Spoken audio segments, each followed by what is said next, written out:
चेहरा हसीन खूबसूरत बना सकते हैं। It's an amazing remedy friends.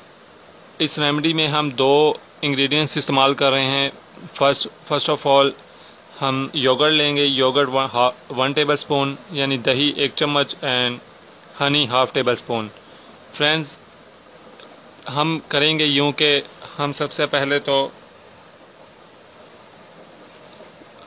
1/2 table spoon Honey, 1/2 table spoon Honey को हम जो है 1 टेबल स्पून योगर्ट में ऐड कर देंगे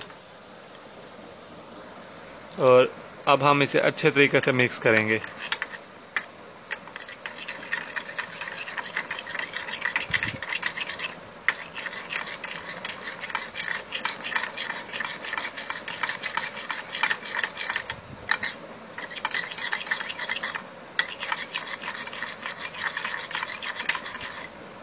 फ्रेंड्स, ये जैसा कि आप देख सकते हैं ये बिल्कुल मिक्स हो गया है।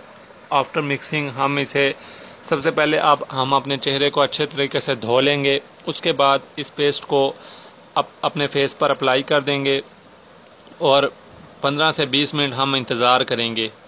15 से 20 मिनट जब गुजर जाएं तो ताज़े पानी से इस पेस्ट को हम अपने चेहरे को धो लेंगे ताकि ये पेस्ट अपने चेहरे से उतर जाए।